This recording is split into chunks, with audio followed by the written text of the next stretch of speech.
Достор, азыр биз YouTube каналында кантип плейлист создать эткенди көрөбүз. Ал үчүн YouTube приложенияга киребиз.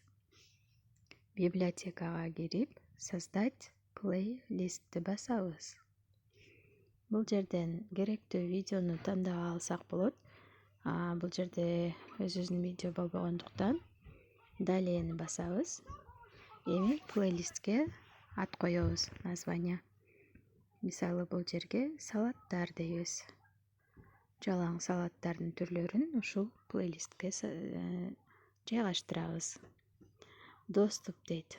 Доступту для всех десеңиз баары көрө берет. Дүйнө жүзүнүн бурчунан кайсы жерден болбосун көрө берет. По ссылке деген сиз ссылка жөнөткөндө гана көрө алат.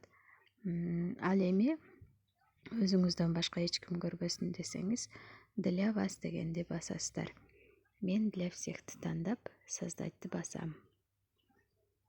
Мынакей бул жерде биздин салаттар деген плейлистибиз создать этилди.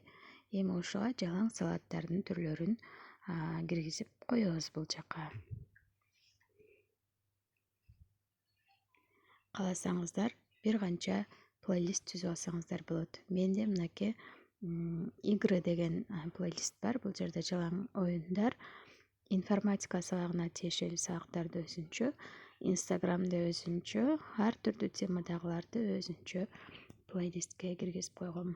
Бул плейлистти создать эткенибиздин себеби сиздер бир видеоңузду любой адам эле көргөндө кийинки видеолоруңуз предлагать этип берет YouTube. Плейлист создать этсеңиздер, кийинки видеолоруңузга дагы интерес пайда болуп, дагы көрүп кете берет.